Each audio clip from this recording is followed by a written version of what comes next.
Even as a young girl, Katie Nida loved sports and had aspirations of one day playing Division I football.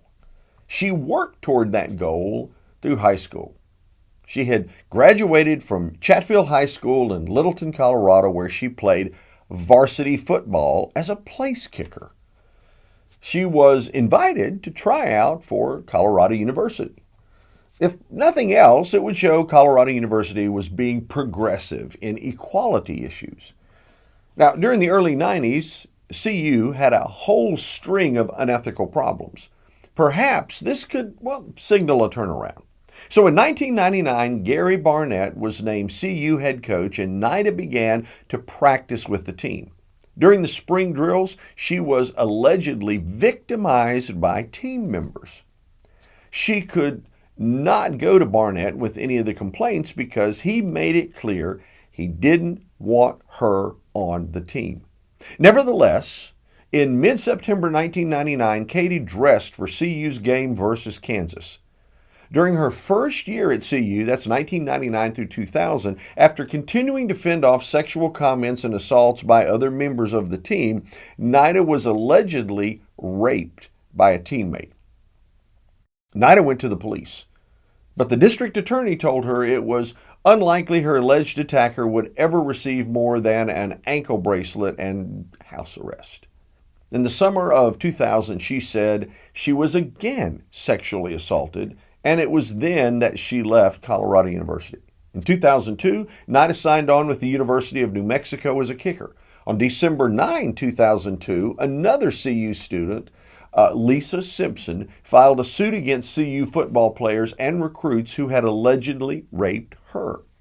No charges were ever filed, though Simpson received a $2.5 million settlement when CU settled with her in 2007. On August 20, 2003, Nida kicked 2 extra points during New Mexico's 78-2 victory versus Texas State. Wow, that's lopsided. She became the first woman ever to score in an NCAA Division I football game. A few days later, Nida broke her silence and made the allegations about being sexually harassed at CU at a team party. Soon after, another student claimed she was raped by football players during the same party. In 2004, Barnett sanctioned 4 players for their behavior with recruits, as an adult entertainment company claimed it had been used by the CU football team for recruiting purposes.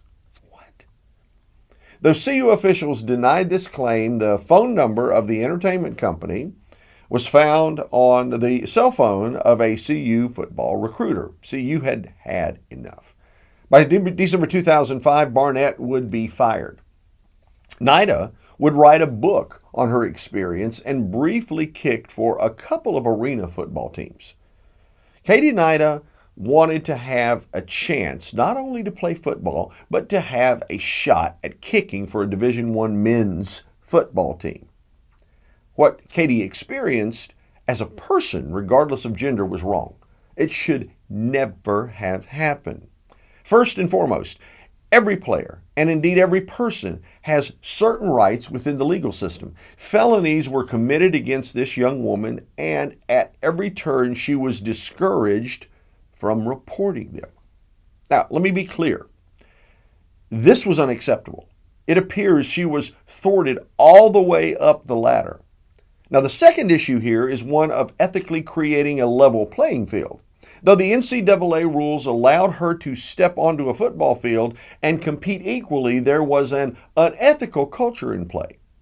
Now, I've been asked what would have happened if Barnett had let her fairly compete for the job of being a kicker. Well, had Barnett given Nida his endorsement and protection, the situation would have played itself out. The important discussion is why Barnett allowed her to be abused.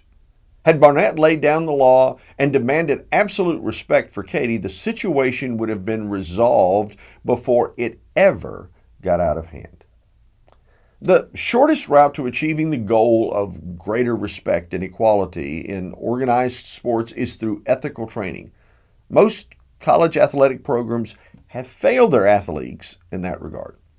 Monday Morning Ethics, my new book that I'm co-author in, covers 31 of the most important sports scandals over the past 75 years. If you want to purchase a copy of Monday Morning Ethics, go to leadershipbooks.com or pick up a copy on Amazon.com. And by the way, you might want to subscribe to the channel if you'd like to know more about, well, some of the scandals and what's included in Monday Morning Ethics.